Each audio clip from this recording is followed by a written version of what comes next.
Everyone, welcome back to another video of life science geology. इस video में हम पढ़ने वाले हैं पेपर सेकंड की यूनिट सेकंड का टॉपिक कार्डियोवास्कुलर डिसऑर्डर्स। ठीक है। Cardio refers to the heart and vascular refers to all the blood vessels in the body. Cardio means heart and vascular means all the blood vessels जिसमें blood flow होता है body के अंदर। The term heart disease is often used interchangeably with the term cardiovascular disease.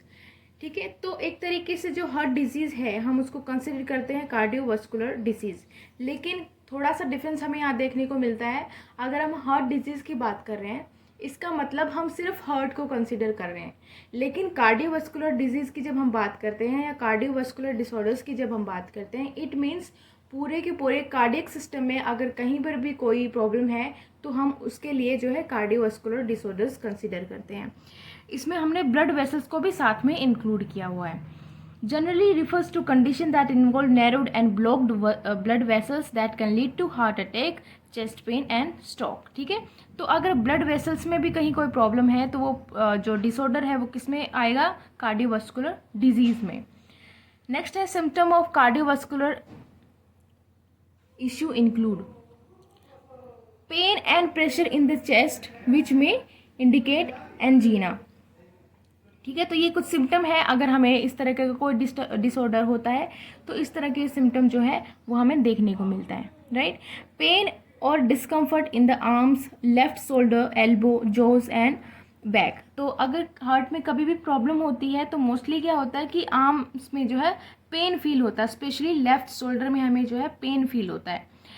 Next है shortness of breath, सांस जो है फूलने लग जाती है। स्वेटिंग, एक्सेस ऑफ स्वेटिंग हमें फील होती है। एक्सट्रीम फैटीग, बहुत ज़्यादा थकान होती है, भले आप कोई फिजिकल वर्क करो ना करो लेकिन उसके बावजूद क्या है, बहुत ज़्यादा फटीग यानी थकान फील होती है। Next is fast heart beat, जो हार्ट बीट का रेट जो है वो भी बढ़ जाता है। नेक्स्ट इज रेस्पिरेटरी इन्फेक्शन और कफ, तो इस कंडीशन में क्या है, रेस्पिरेटरी इन्फेक्शन भी जो है देखने को मिलता है और एक्सेस ऑफ कफ होता है जो कि एक वर्स कंडीशन तक चला जाता है। कार्डियोवास्कुलर डिसऑर्डर्स में हमें 4 तरीके के अलग अलग डिसऑर्डर्स के बारे में डिस्कस करना है, जिसमें पहला आता है सिस्टेमिक हाइपरटेंशन, जिसको दैहिक अति तनाव भी बोला जाता है। तो हाइपरटेंशन एक तरीके का मेडिकल टर्म है, ठीक है। इसको नॉर्मली हम बोलते हैं हाई ब्लड प्रेशर। तो ये होता किस वजह से है? बेसिकली होता है जब आर्टरीज में कॉन्स्ट्रिक्शन पैदा हो जाता है। कौन सी आर्टरीज में? वो आर्टरीज जो कि ब्लड लेकर आती हैं हार्ट से बॉडी ऑर्गन तक। ठीक है, जो आर्टरीज हार्ट से बॉडी ऑर्गन तक ब्लड लेकर आती है उनमें एक तरीके का कॉन्स्ट्रिक्शन पैदा हो जाता है। क्यों है? क्योंकि उन ब्लड वेसल्स में क्या होता है, कोलेस्ट्रॉल जमा होने लग जाता है वेसल्स के अंदर। ठीक है, जिसकी वजह से क्या होता है, वॉल्यूम कम हो जाता है और ब्लड जो है अच्छी तरीके से फ्लो नहीं कर पाता। ठीक है, तो ये कंडीशन तब आती है हाइपरटेंशन, राइट। अब ये होता किस वजह से, कोज क्या होते हैं हाइपरटेंशन का? Common factors that can lead to high blood pressures include a diet high in salt, fat and cholesterol. अगर हम अपनी डाइट में एक्सेस ऑफ सॉल्ट या फैट या कोलेस्ट्रॉल जो है कंज्यूम कर रहे हैं, इट मीन्स वो जो चीज़ें हैं वो एक टाइम के बाद में क्या है, हाइपरटेंशन कंडीशन का कोज बन सकती हैं। तो जितना हो सकता है इन सब चीज़ों को अवॉइड करना चाहिए। Next is chronic condition such as kidney and hormone problem. अगर किडनी प्रॉब्लम या हार्मोन प्रॉब्लम है तो भी वो कोज हो सकता है हाइपरटेंशन का। Next is family history, specially parents और other close relatives have high blood pressure. अगर फैमिली में अगर पेरेंट्स को या क्लोज रिलेटिव्स को हाइपरटेंशन हुआ है या है तो चांसेस हो सकते हैं कि जो आगे आने वाले जनरेशन है उनको भी हाइपरटेंशन जो है पॉसिबल हो सकता है। नेक्स्ट है symptom of severe high blood pressure. तो अगर हमें हाई ब्लड प्रेशर है तो हमें किस तरह के सिम्टम जो है वो देखने को मिलते हैं? फर्स्ट है headache, nose bleed, fatigue and confusion. तो ये कुछ सिम्टम्स हैं हाई ब्लड प्रेशर के जो हमें नोटिस होते हैं अगर हमें हाई ब्लड प्रेशर है तो। लेकिन जो एक्चुअली में आपको हाई ब्लड प्रेशर है कि नहीं वो डायग्नोज करने के बाद ही पता चलता है, बट ये सिम्टम है जो कि नॉर्मली पाए जाते हैं अगर किसी पेशेंट को क्या है, हाइपरटेंशन है तो। नेक्स्ट है angina pectoris. Angina is caused by reduced blood flow to your heart muscles. हमारी बॉडी के अंदर जितने भी ऑर्गन होते हैं सबको अपनी स्मूथ फंक्शनिंग के लिए ऑक्सीजन की रिक्वायरमेंट होती है, और वो ऑक्सीजन उन्हें कहाँ से मिलती है? ब्लड के थ्रू। ठीक है, उसी तरीके से जो हार्ट है उसको भी अपनी स्मूथ फंक्शनिंग के लिए ऑक्सीजन की रिक्वायरमेंट होती है, और वो ऑक्सीजन उन्हें उसे ब्लड के थ्रू ही मिलेगी, राइट। तो जो आर्टरी कैरी करती है ब्लड को हार्ट के लिए उसको बोला जाता है कोरोनरी आर्टरी। ठीक है, लेकिन जब इस कोरोनरी आर्टरी में ही प्रॉब्लम हो जाएगी या कोरोनरी आर्टरी डिजीज हो जाएगा तो क्या होगा? जो ब्लड फ्लो है हार्ट की तरफ वो कम हो जाएगा, जिसकी वजह से क्या होता है? एक कंडीशन अराइज हो जाती है जिसको हमने बोला इस्केमिया। ठीक है, इस्केमिया की वजह से क्या होता है? चेस्ट पेन होना शुरू हो जाता है जिसको हमने बोला एंजीना pectoris. Angina is caused by reduced blood flow to your heart muscles. Your blood carries oxygen which your heart muscle need to survive. When your heart muscle isn't getting enough oxygen, it causes a condition called ischemia. तो अच्छी तरीके से जब oxygen नहीं मिलता है heart muscles को, उस कंडीशन को हमने क्या बोला? Ischaemia. The most common cause of reduced blood flow to your heart muscle is coronary artery disease. तो जब कोरोनरी आर्टरी डिजीज हो जाता है तो उसकी वजह से क्या है? प्रॉपर अमाउंट में ब्लड नहीं पहुंच पाता है हार्ट को, जिसकी वजह से कंडीशन अराइज होती है इस्केमिया। ठीक है, इस्केमिया की वजह से क्या होता है? चेस्ट पेन स्टार्ट होता है, जिसकी वजह से जिसको हमने बोला है एंजीना पेक्टोरिस। तो अब इसके सिम्टम्स क्या होते हैं वो हम देखते हैं।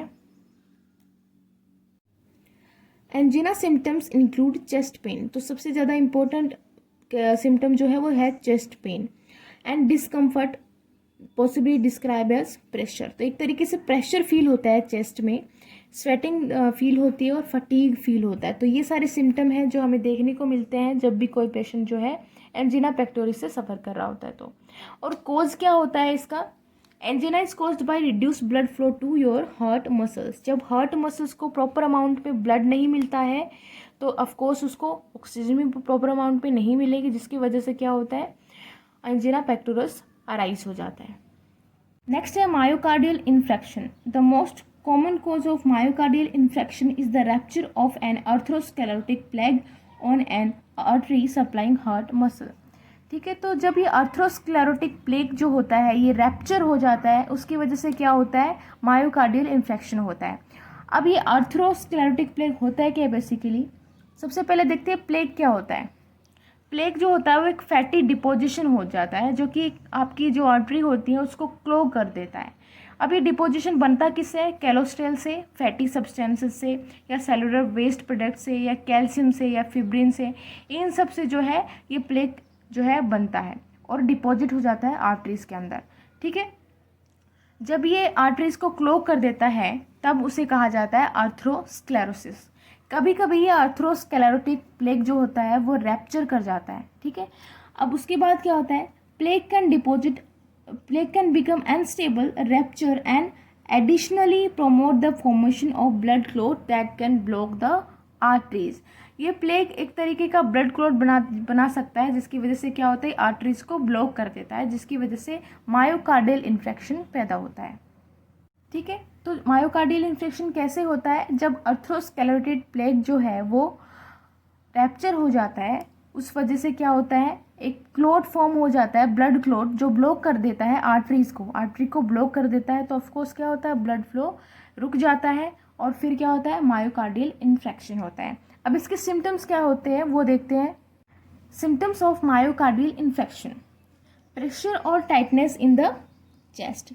तो एक तरीके का प्रेशर और टाइटनेस हमें फील होती है चेस्ट में। अगला है pain in the chest and back. ठीक है, तो पेन फील होता है चेस्ट और बैक दोनों में ही। स्वेटिंग एंड वॉमिटिंग, तो ये कुछ सिम्टम्स होते हैं जो हम नोटिस करते हैं मायोकार्डियल इन्फेक्शन में। अगला है कोज क्या होता है मायोकार्डियल इन्फेक्शन का। Coronary artery block, so blood flow to the heart decreases. जो कोरोनरी आर्टरी होती है वो ब्लॉक हो जाती है। क्यों ब्लॉक हो जाती है? ड्यू टू अर्थरोस्क्लेरोटिक प्लेग की वजह से क्या होता है? जो कि अर्थरोस्क्लेरोटिक प्लेग जो है वो रैप्चर हो जाता है, जिसकी वजह से ब्लड क्लॉट बन जाता है और ये ब्लड क्लॉट कोरोनरी आर्टरी को ब्लॉक कर देता है। ठीक है, जिसकी वजह से क्या है? ब्लड फ्लो हो नहीं पाता या डिक्रीज हो जाता है, तो प्रॉपर अमाउंट में जो है ब्लड सप्लाई नहीं हो पाती है हार्ट को। ठीक है, this can cause a heart attack. अब इसकी वजह से हार्ट अटैक तक हो सकता है। नेक्स्ट हम पढ़ते हैं pericarditis. Pericarditis is swelling the pericardium, the thin sac like membrane surrounding the heart. हमने स्ट्रक्चर ऑफ हार्ट में पढ़ा था कि हार्ट के चारों तरफ एक लेयर पाई जाती है, एक मेम्ब्रेन पाई जाता है, जिसको हमने बोला था पेरिकार्डियम। ठीक है, अब कभी कभी इन्फेक्शन की वजह से वो लेयर में स्वेलिंग आ जाती है। ठीक है, जिस वजह से वो लेयर थिक हो जाती है। इस कंडीशन को बोलते हैं पेरिकार्डिटिस, राइट। अब इसके सिम्टम्स क्या क्या होते हैं? Pain in your back, neck, left shoulder. ठीक है, तो यहाँ पे आपको पेन फील होगा बैक में, नेक में और लेफ्ट शोल्डर के करीब। Trouble breathing when lie down. ठीक है, लेटने में भी क्या होता है, सांस लेने में दिक्कत फील होती है। नेक्स्ट है ड्राई कफ। तो ये सारे सिम्टम होते हैं जो पेरिकार्डिटिस में हमें देखने को मिलते हैं। ठीक है, तो इस वीडियो में हमने डिस्कस किया कार्डियोवास्कुलर डिसऑर्डर्स के बारे में। ठीक है, इस वीडियो में इतना ही। Till then stay tune and I will see you in the next one. Thank you so much for watching.